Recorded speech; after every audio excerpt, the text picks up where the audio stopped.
home building and remodeling show. Let's go.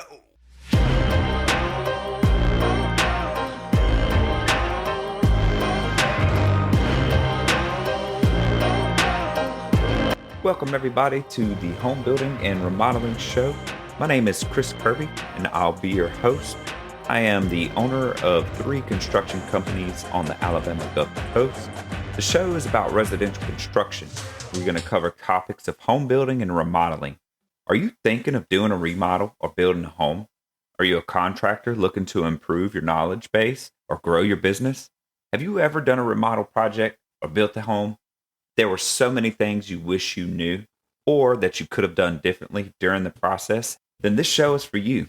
We break down the process of building and remodeling and how to have the best results during your project. Whether you're a DIYer looking for tips, someone looking to hire a contractor to do a project, or a contractor looking to expand your knowledge base or your business. Welcome aboard. Glad to have you. Stay tuned. We kick off the show with my thoughts on home building and remodeling. I'll share best practices and talk about some of our experiences in business and out in the field. These shared thoughts and lessons learned are meant to help you on your very own journey. Let's go. Okay, our next separator is business networking. Luckily, wherever you are, there may be a business network group. You may hear about groups of small businesses getting together, and what that means is, so for here, once a week, we have a bunch of local business owners that get together and help each other out with marketing referrals and talk about what they do. And then they have shared experiences. And there's a lot of contractors in our groups. And then there are even more who are not a part of these groups. But again, it's givers gain. It's, not just showing up, but being an active member and being involved in the business networking group. It's such a big deal to be involved, no matter what you're doing. This doesn't apply to just the contracting world, remodeling world, home building world. This applies to any small business. You can benefit from these business groups. Again, just like the chamber, has a ton of small businesses, and you can commune with them. You can build a sense of community with them. You can do the same thing here, build the relationship, build the friendship. And then again, you give and get referrals, and the business networks are probably one of the best things we ever did, was to join those and get started helping like-minded individuals who wanted to grow their business and who really were looking for help. And especially as a starter business, it's vital to be a part of your local business network. And there are official BNIs. You can look it up, go online, and just type in the acronym BNI. And that is a worldwide organization that possibly they cover all states. Most of your communities are going to have a business networking group that you can join, whether it's official BNI or not. Again, it doesn't matter. Find one, join it. It's going to pay huge dividends, and again, is a separator for you and your business. Okay, so this one's kind of in the marketing realm, but we're going to do a whole episode on marketing because that, I believe, has helped us tremendously. However, the next separator is putting yourself out there and showing your work.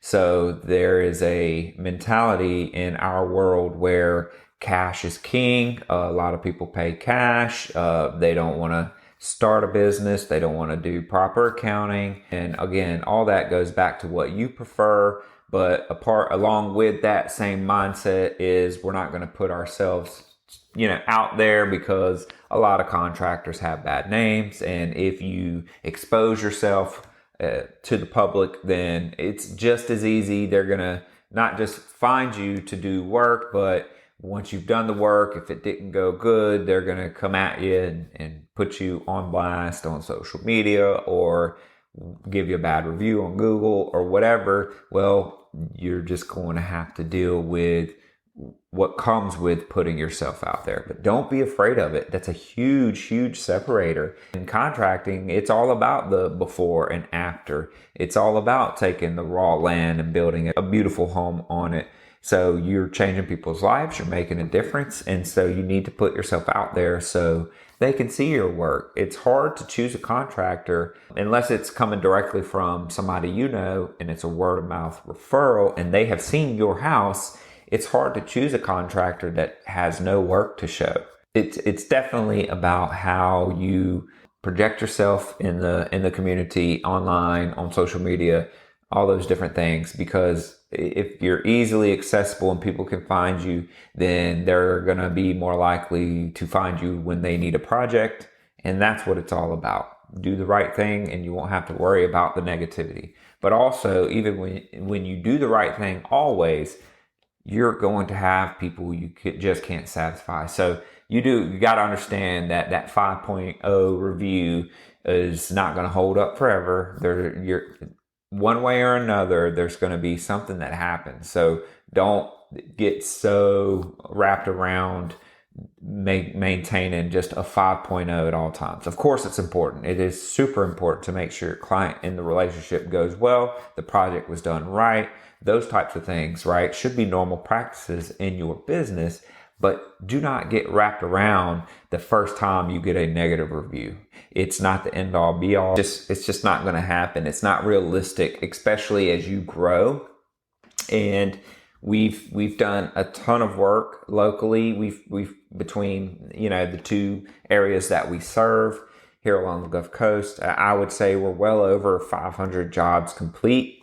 And we have maybe a couple of bad reviews, and both of those were not the quality of work or anything like that. It was a missed phone call. One was literally that, or it was the other one was we didn't turn an estimate in as soon as the client would like. So you just never know what people are going to find aggravating and decide that they're going to give you that bad review. And hopefully that doesn't deter you from putting yourself out there. It's okay to have those. It's, how much effort are you putting in when something does happen? How responsive are you to that bad interaction? Are you doing everything you can to make it right?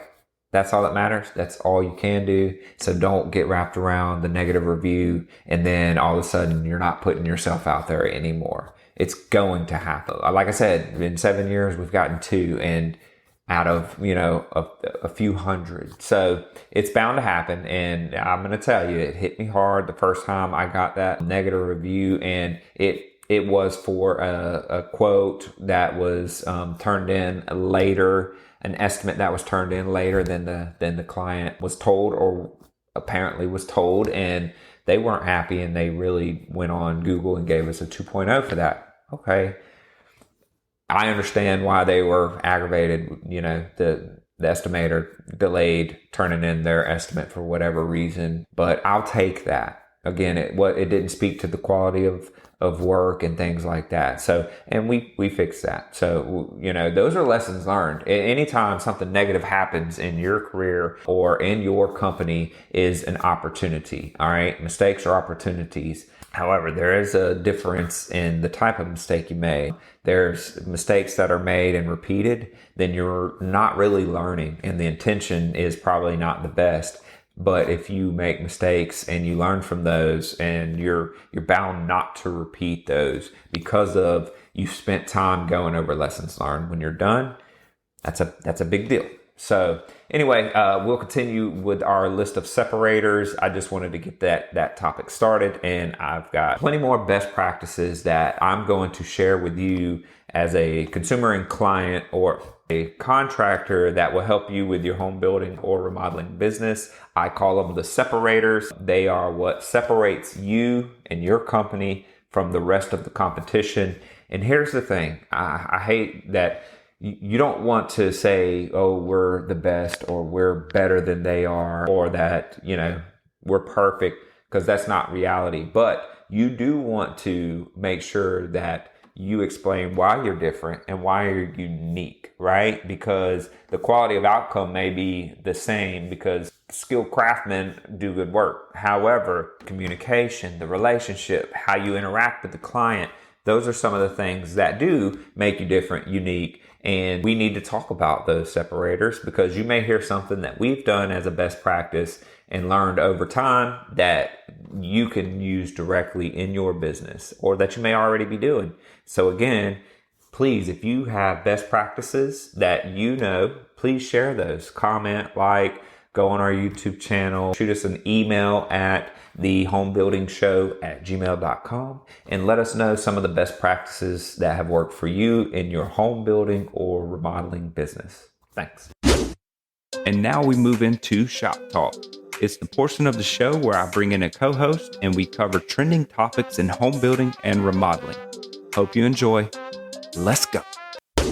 All right, everybody, welcome to the show. Today we've got Adam with me again, and we are continuing to talk about how we want to change the narrative in construction. We want to talk about different career paths and how people enter into the construction world. It is one of those fields where you don't necessarily have to go to college before you come in. And Adam definitely didn't come in with, you went to college, correct? So you had some college, but you didn't go to college for anything dealing with construction. Not at all. Okay. And where did you go to college? What was? I went to Southern Union and then a semester at Auburn. A semester at Auburn, right. And it didn't work out. Didn't work out. Right. Had, other stuff going on. Yeah. Young man out in the world going up to a place like Auburn. I can only imagine. Mine was not in the books. Yeah. It wasn't in school. Outside life. Yeah, absolutely. And that happens to a lot of people. Fortunately for us, and we see it all the time where college isn't necessarily for everybody, and it doesn't have to be. But when you realize that, you weren't necessarily going to finish college or whatever, happened to you, how did you stumble across construction? So my first construction job was shortly after I got back. Yeah. A friend of mine, Dakota, got me a job building benchmark homes, pretty much just toting lumber to start with. Yeah, and we had talked about that and framers, right. All my framers out there, that's a tough gig. So you're with a tough crowd and it's really hard sometimes when you're beginning as a laborer. Any construction labor job can be tough. Really kind of building up a little bit of resilience. You're basically toting things, hand me this, hold that. You really have to build that trust that they know you're going to measure something right, that you're going to cut something right. And you start out, framing and handing and holding. But when did you start to do other things besides just being a laborer? What was that like for you?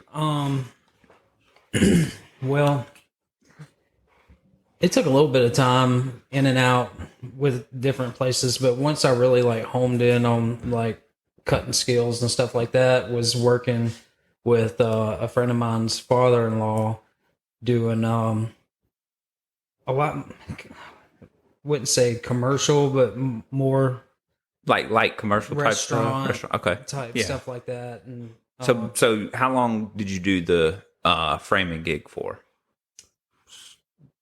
About 6 months to a year. 6 months, yeah. It's tough. Oh, it's very common especially if you don't have a background in construction or it's not your primary pick, for people to come in and be like, this is tough work. Right. So they were a 4, sometimes 5-man crew, and they would complete a house in 3 days. Yeah. So they were just... And if you know what you're doing... And if you got caught standing around. Yeah. Yep. It was not. And it was a little different then. I mean, we did start to have cell phones, but it's not nothing like it is now. But if you were standing around, and they're trying to get stuff done, because in the contracting world, you get paid most of the time when the job's complete. And if you're really good at something, you're kind of just rolling. And that has been the mentality for a long time. But you don't just start out knowing how to build a house, frame a house in 3-4 days. So if if you had any advice just from looking back then, what would have been a little bit different or easier for you to come in and actually stick with something like framing? Back then, I was kind of just searching out a paycheck at the time. Yeah, So if I would have it wasn't that enjoyable. Yeah. You You know, didn't you didn't so I like didn't it. You really- needed money, and it was a job Right. that you knew I could just basically walk up and almost get hired in the construction field, Right. and they'll have something for me to do, whether it's standing, in the hot sun holding lumber all day or whatever. But now looking back at the crew you were working for, there would have been, you don't think at that stage of your life, there's nothing that they would have really said or done to convince you to stay as a framer anyway. No. Okay. Yeah. And that happens. Some people do actually like it, and they're good at it. And again, they can build those houses quick, and that's what they do. And once you become good at something and you learn it, you know it, and you can kind of get it done in a timely manner, you can also start asking for more money, right? Because you're efficient, you know what you're doing. As a builder, I know we have framers that we use, we subcontract to build our houses, and I have those go-tos, that primary crew that I know when they're on the job, I'm less likely to have to visit as often and redirect them or tell them how, you got to move this, or, the layout's messed up or anything like that. But so you went from doing that for 6 months, maybe a year, whatever it was. And then you did what? What was the I'm done with this? Was it you? Was it them? Was it mutual?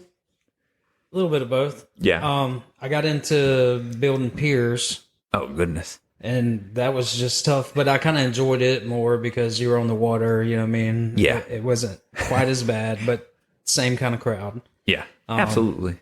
Then I moved on to auto sales for a few years. So wait, you went from framing to building piers. How in the heck did you end up in auto sales? I don't really know.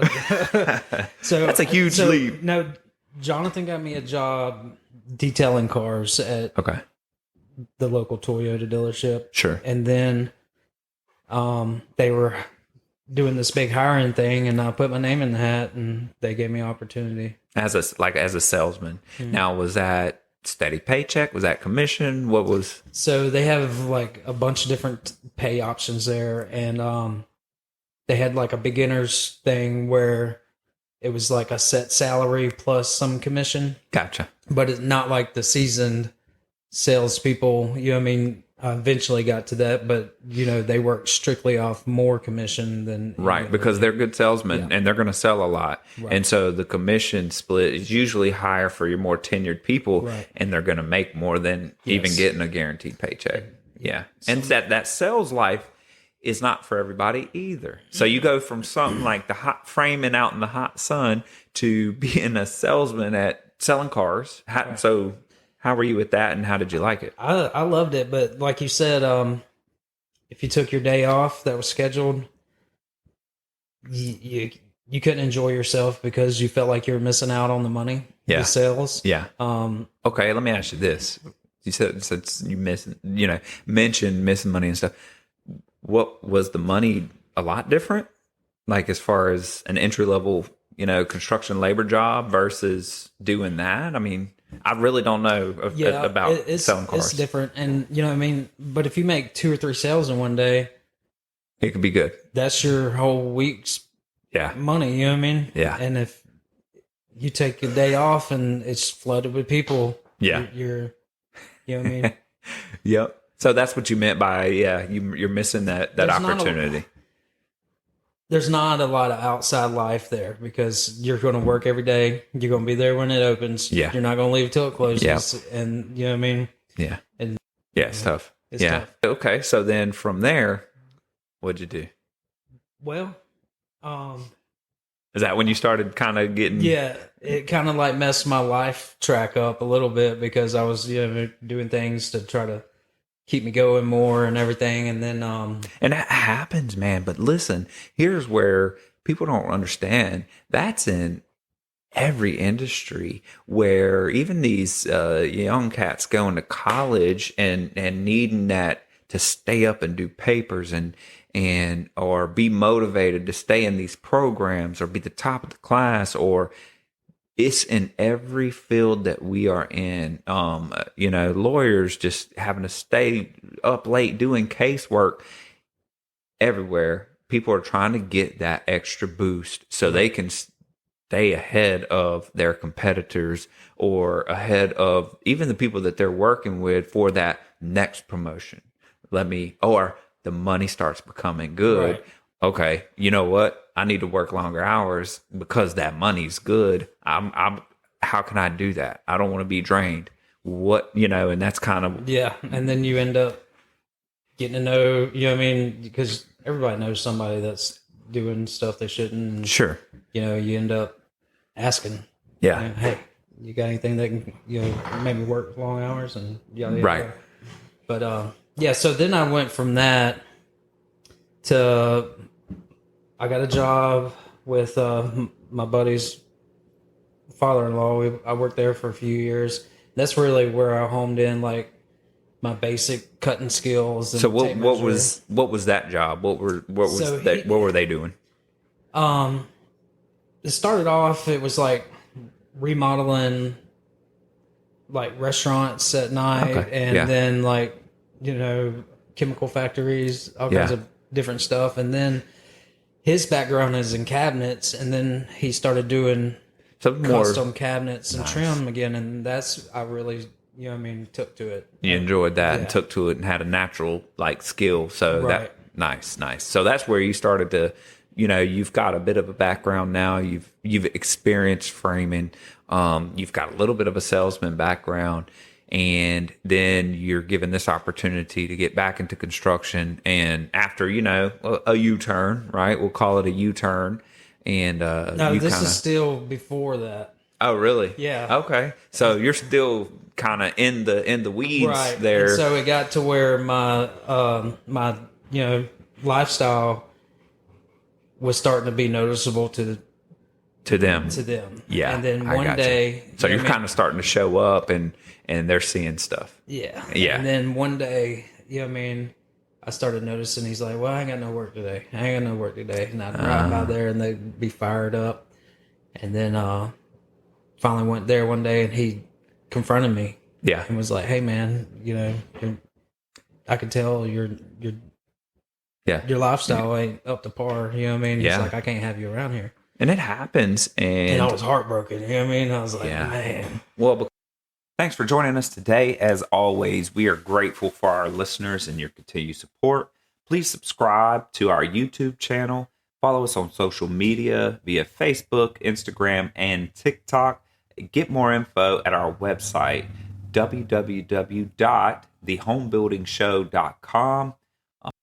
And as always, remember who we are, the Home Building and Remodeling Show.